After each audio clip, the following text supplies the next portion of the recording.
to define some new exception class. Sometimes you may need to create a new exception, but you may want to inherit. Of course, your exception may be categorized in into some existing categories of the exception. For example, this one, if you get min and get max, that it will return something that should be an exception, not an error. You cannot return something to indicate the error, but it's better to throw the new exception, no such element exception. So maybe you may need to create a new thing. So I will create a new exception. So it's the same way as you did before. Like I will create a class of list is empty exception that extends the no such element exception. Okay, and create the constructor that this one, it will use the super, but you declare the message that the list is empty if the default value is if no message was sent by the new one. Okay, and you have to provide list is empty exception and another message.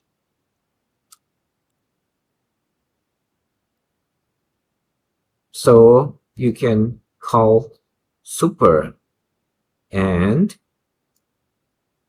throw the message.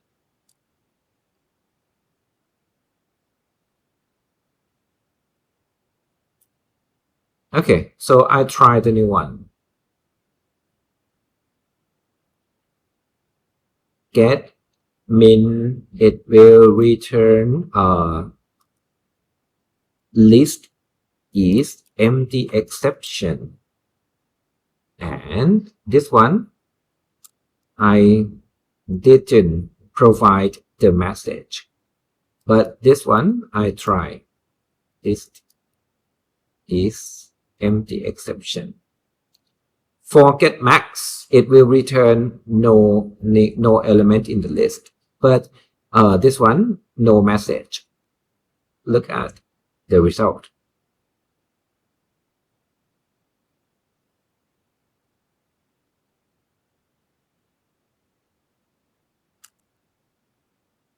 Get max first and then get min.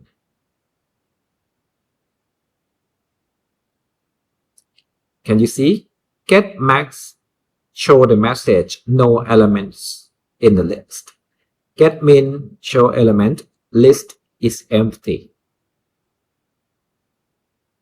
Okay, so I think you can see that for get min, you throw the list is empty exception without any parameter, but in your list is empty exception, your default message is list is empty exception. Okay, so I hope that you can get the idea how can you use the new class of exception, define your own exception. Okay, so hope you enjoy this. And I will show you, because this video clip is still short, so I will create a new thing for you that maybe make it a little bit longer. I will create the new class. So look at this.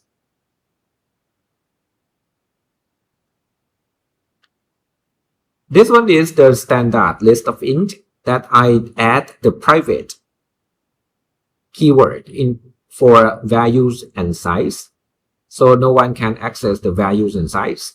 But once you create the private value and size, maybe you need to provide a getter for public integer returned as the an array, right? So you have to get array and return these dot values. Return the reference of the array and get size. You have to return this dot size or return size alone. That worked fine. Okay, so now I will create a new thing that is make it like better, but it will be not the standard list of int anymore, but it will be the list that store the values like the sorted one. And if you store it like sorted one, you can get min and get max very easy, super easy. Get min, if you sort it ascendingly, get min will return the first element. And if you sort it and get max, you just return the last element in the list. So it's super easy, right? But most of the methods can be reused. So I won't create the new thing that implement the list of int, but I will create a new thing that inherit from standard list of int. So look at this. Pop class sorted list of int that extends standard list of int. Okay, so let's try to do something. If I use this one, I just create the class like this, and I replace sorted list of int here. Let's check the result.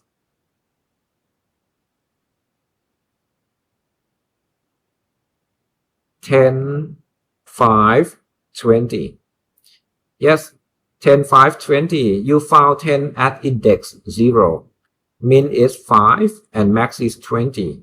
I would like to remove this first. It's not relating to our purpose now. 20, 10, 5. Yep. You can find 10 at index 1. 20, 10, 5. Min is 5 and 20 is 10. You didn't do anything with the sorted list of int. Just extend the standard list of int. And now I will try to improve each part. At first, I will override the public void add integer values, integer v. That should be fine. And I try to reuse the method first. Once you add a new one, but you want to make it sorted. So guys, look at this. For example, if you have a list that already sorted, and if you add a new element, for example, you add 3 to this, what about the idea that add at the end like the one that you did in standard list of int, and then compare. If the last one is less than this one, swap it. And then if it's less than, swap it. If it's less than, swap it. If it's less than, swap it. If it's not less than, keep it like this order. So the first idea is the first step is I will add it like the one that we did, because in the add method, we already done something like resize and add. So it do a lot of things for us already, and the resize is private. So I think I don't want to call the resize again. So I will call add. So super dot add v. It should be fine. And then you have to iterate through all elements. Don't forget that if we have 2, 5, 10, 20, and you have add 3 for this. What you have to do is you must iterate through almost all elements, but not all elements, just to the one before the last one. So first I have to get the array first. I create a new values. This dot get array. This value is different from the values of the array, right? Because this one, the values, this one is here, declared here, but get array will get the array from superclass and return it here. But we have only one array. Point to that array by values. Okay, so I will iterate starting from I is the one before the last. The one before the last is this dot get size before the last must be -2. Because -1 is the last, before the last is -2. And then I will do it until while I is greater than or equal to 0 and I minus. Decrease it. And then if values I, if it's in the wrong order, what is the wrong order? I greater than I plus 1. If I is greater than values I plus 1, what you have to do? You have to swap it. So it's not Python. So you must provide the temp one, store the values from I, and then store values I with values I plus 1, and then store it back. Values I plus 1 is temp. Yes, that's all. So just check it, temp. Now you just check that if you add it, is it sorted ascendingly? Just check. Okay, object.found here.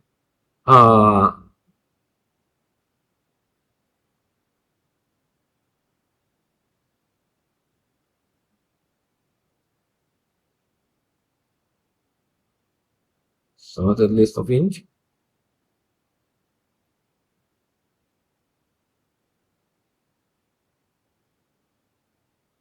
I'm not sure what happened here. 20, 5, and 10. Okay, so you found 10 at index 1 in this order: 5, 10, and 20. Your min and max still fine because it iterates through all elements. You didn't improve it yet. Okay. First, I would like to check our error. Okay, so nothing happened. 25, 10. So it's correct. I'll run it again. Reverse the order: 20, 10, and 5. So it reversed already. Okay, that's fine. Now, I will improve the get max and get min. Public int get min return this dot get array. But once you get it, just return the first element. But guys, the problem is if it is empty, like this one, if it is empty, what you have to do? You have to throw the error, right? You have to throw the error and an exception. So if this dot get size is 0, what you have to do? You have to throw new list is empty exception. Public int get max. If this dot get size is 0, just throw new list is empty exception. Or if it not return get array, but return this dot get size -1. Return the last one. So the last one is at size -1. Okay, let's try. Yes, the one that we try is this one is empty list. So get max should throw exception, get min should throw exception. That's fine. 20, 5, and 10. Yeah, get min and get min and get max return the correct one. So guys, I hope that now by the end of this video clips, I think you can understand the way that you can create a new exception and the way that you like an extra exercise that I like add another class that can improve the previous one. That the previous one is standard of int that implements the interface, but I decided, okay, I can improve some method of them, so I extend it from the standard of ints into the sorted list of ints. So I hope you enjoy it. Thank you very much.